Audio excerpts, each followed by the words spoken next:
Hello, everybody, and welcome to Sports from A to B. Alongside Mr. Tyler Trudeau, I'm Damon Turbitt. Today is Friday, March 27th, and we will be bringing you your weekly dose of sports, as usual, as we review the week that was for Spy Ponder's athletics, and we look ahead to some special matchups both this weekend and into next week. And also, we will take it to the big leagues as Damon and I discuss some of the hottest topics in Boston professional sports. So stay tuned and be sure to follow us at Sports A to B as we keep you updated on all things athletic. All right, Tyler. Well, speaking of updates, we've been gone for 3 weeks. Yes, we there have. are some updates that we've missed, but I got to say it's good to be back. That is right, Damon. It is so great to be back. And speaking of being back, Rachel Yen is back with an APN Sports Blast. What is going on with our favorite teams, Rachel?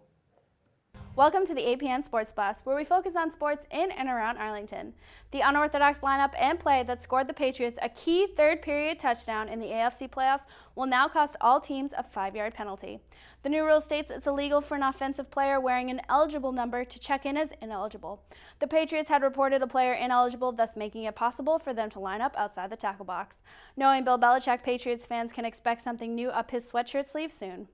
The Celtics dropped the ball against an injured Miami Heat team on Wednesday.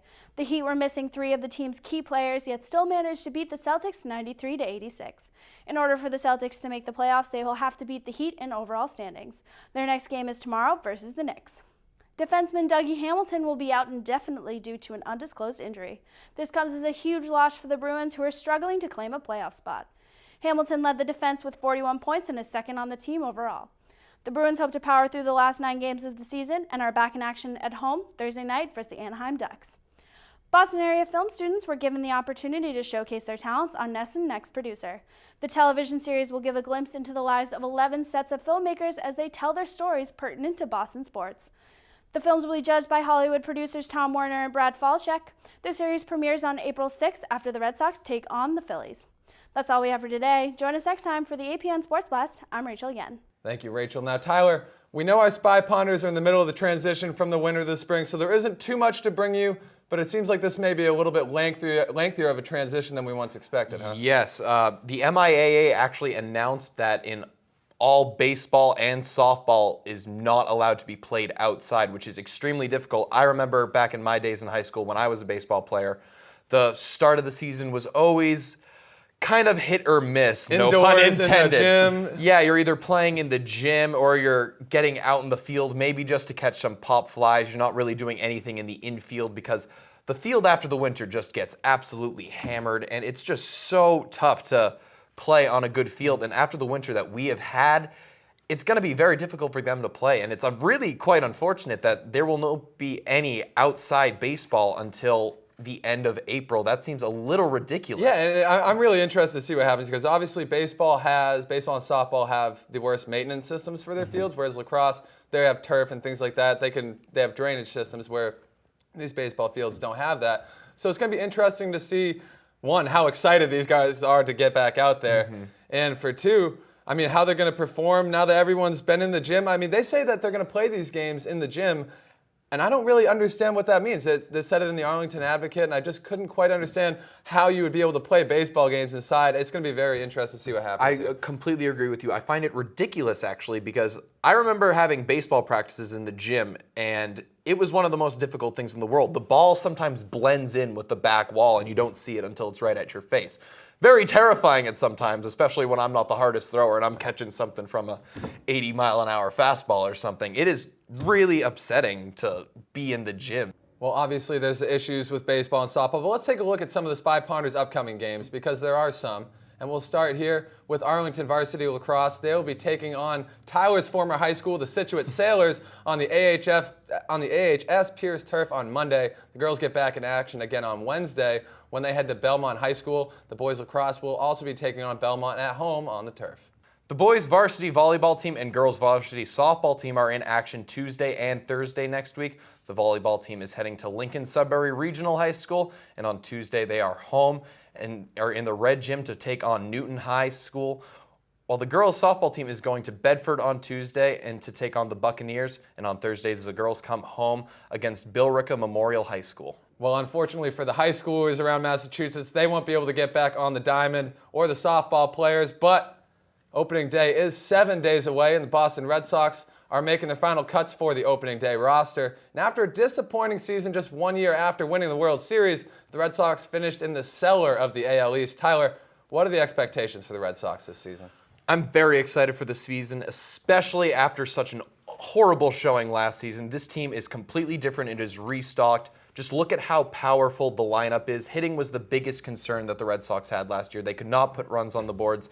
Look at the 2 through 6 that the Boston Red Sox have in their lineup. Dustin Pedroia, David Ortiz, Hanley Ramirez, Pablo Sandoval, Mike Napoli. He batted cleanup for them last year, and now he's in the 6th spot.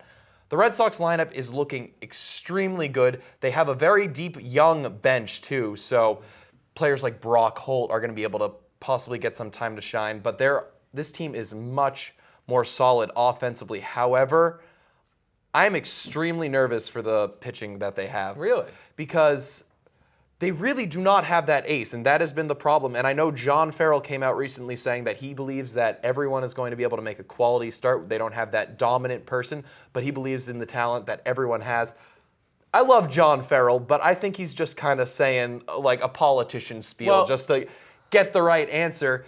Dan Shaughnessy said it really well, that this is a chorus line of number 3 starters. They have Joe Kelly, Masterson, Buchholz, who could be an ace, but after the mental problems he's been having, I just don't think he has it. Porcello's great, maybe a number 2, definitely not an ace. They have a hole in their team. Well, I think they have this hole in their roster, but I kind of agree with John Farrell, whereas he can make it work. And John Farrell is known for being a fantastic pitching coach. And the Red Sox, their bullpen's a little bit more iffy to me than their starting, but they may have a chorus line of number 3 pitchers, but I think that they really are a little bit better than that. I think Farrell's going to be able to develop them more. The issue with that is that they have a young catcher in Christian Vasquez, whereas you used to have a guy like Jason Varitek who would be able to control the staff and really get everybody in sync with each other. Christian Vasquez is going to have to form new relationships. And so it's going to be kind of interesting to see what happens there. But I think for the Red Sox, anything less than a division title is a joke. And I really think that this team can and should compete for the World Series title. I would love to see the Red Sox win the division, but I honestly do not see it that way. Who do you think is going to win? I don't know who's going to win because really anyone but Tampa, I feel like, has a shot at this. And I'm not saying that the Red Sox could be far out, but with the pitching concerns that they have, I'm hoping we get that top wild card spot because think about it like this. If you have a chorus line of number 3s, you're not going to be going maybe 7, 8 innings into the game. You say that the bullpen's iffy.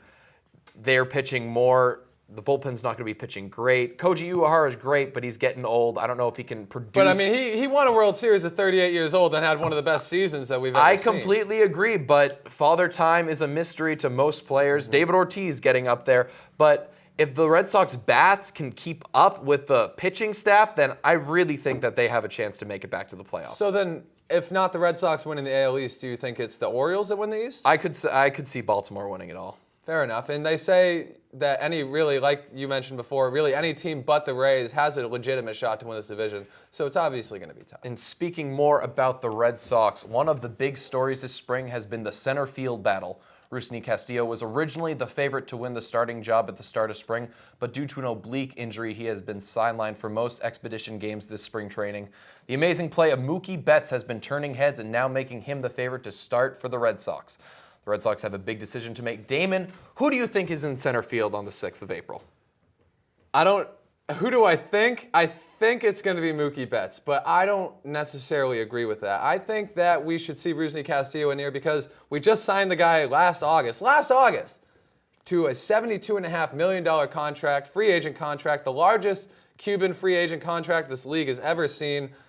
That brings up a lot of great players to compete with. So the fact that we're going to pay him that much money really says something. He's 27 years old. He should be able to get right out there and play. And with his time last year, he did pretty well. 36 at-bats, 12 hits, 333 average. Can't complain about that. So he hit the ball very well, a couple home runs. He also last night had the game-winning home run. Yep. So obviously it wasn't off the best pitching. I believe the pitcher was coming from single A and he was like a 5th-round draft pick. But still, it's good to see that he's going to come up clutch.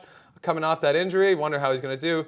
I think we're going to see Mookie Betts, but I really think that if the Red Sox are going to go out and spend all this money on a talent like Castillo, unless if they want to trade him and get that ace, because that might be interesting, I think you should start him.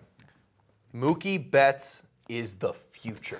And I am so excited with how he's been playing. Yes, Castillo has that huge contract, and it's definitely worth taking a look to see what he can do because, like you said, he had a pretty impressive 10-game streak with the Red Sox at the end of last season.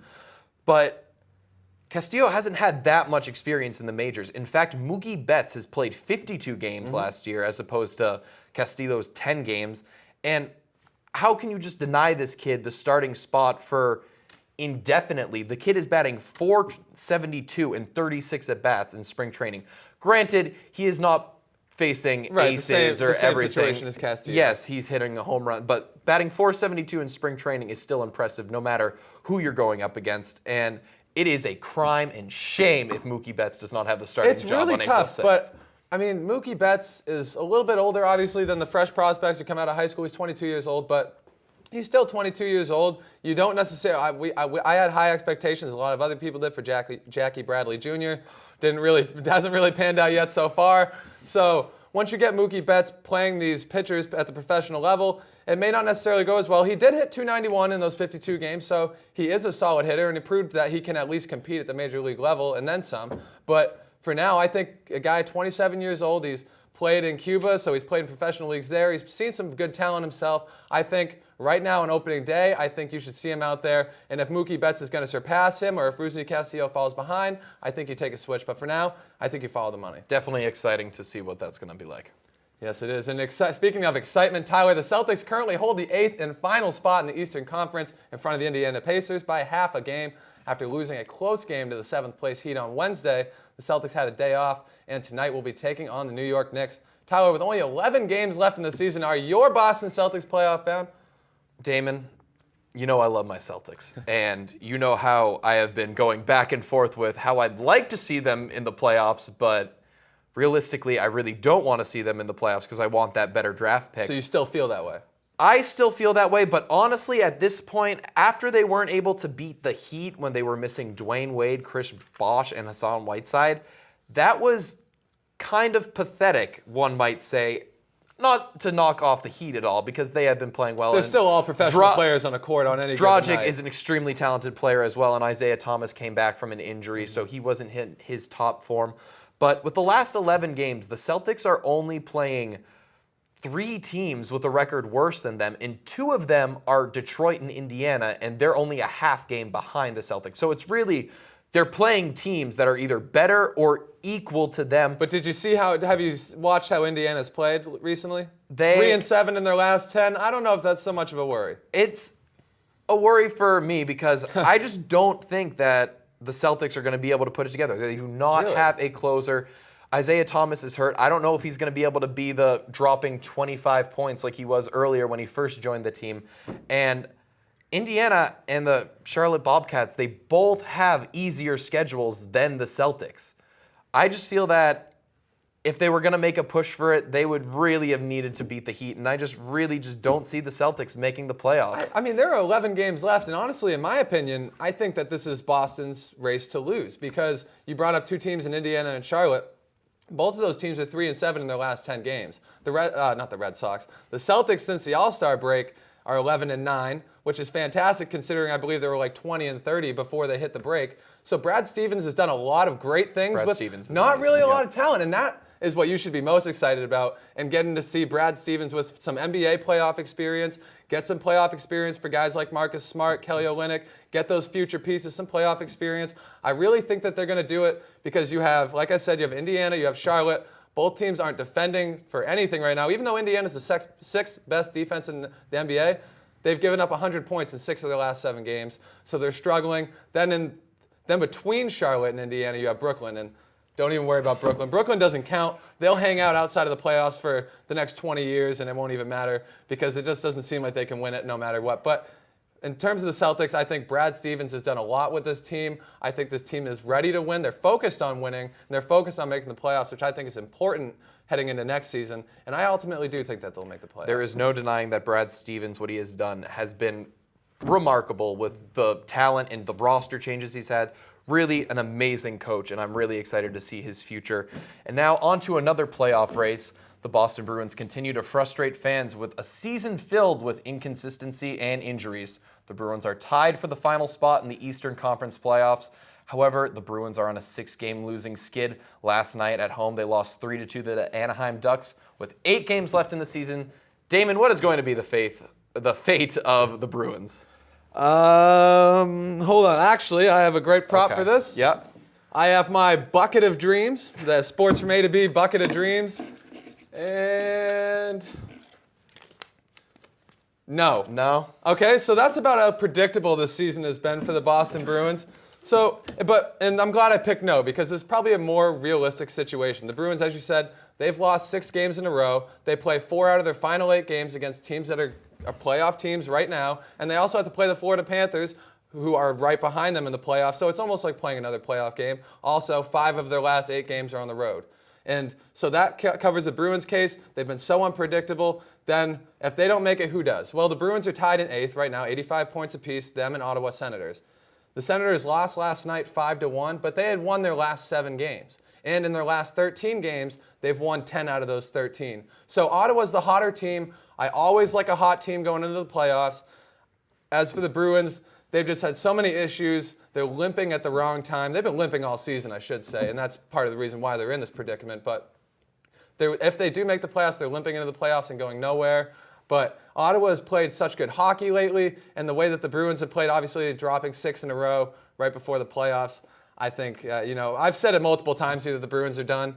And, we still like to bring it up because they all of a sudden win 6 games in a row. But then we see this happen, and the Bruins just need to stop. I just feel like at this point, the Bruins really just don't deserve to make the playoffs. It's not like the Celtics, if you want to cross sports, where it's a bunch of young talent like coming together for the first time with a young coach. Like playing their best ball at the end of the year. Yeah, and just they're still an inconsistent team, but you can understand that because they're a young team. The Bruins are filled with veterans, and I understand that they have been plagued with injuries, and it's good to see David Krejci back in the lineup, which he was last night. But is he going to be the normal David Krejci that we've seen? He had a pair of assists last night, actually. He did have a good game. He got his first couple points since February. But since you took the no side, I guess I'll try and give some hope to some Bruins fans out there. The last 8 games of the season, the Bruins are playing 4 teams with a better record than them and 4 teams that do not have close or similar to a record of them. Ottawa is playing 5 teams that have better records than them and 3 teams with a lesser record. Right. Based on that alone, you're saying just to give the fans some hope. Just to give the fans some hope, but honestly, I just don't think that the Bruins deserve to make the playoffs at this point. And I hate saying that because I'm a Boston Bruins fan.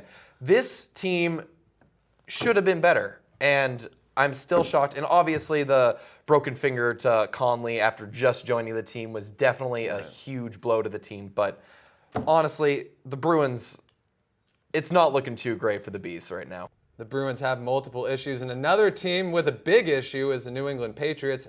The New York Jets have filed tampering charges against them, and this has to do with the recent signing of cornerback Darrelle Revis. It started back before free agency even started when general manager Woody Johnson, Jets general manager, I should say, said, quote, he would love to have Revis back, end quote. The Jets have filed tampering charges after owner Robert Kraft made the statement, quote, I speak as a fan of the New England Patriots. We wanted to keep him, end quote. Tyler, what do you make of these charges? I just think this is such an interesting situation. Do you know what this is, Damon? It's a waste of my time phase? This is a bad team trying to start a rivalry with the team that they cannot even compete with.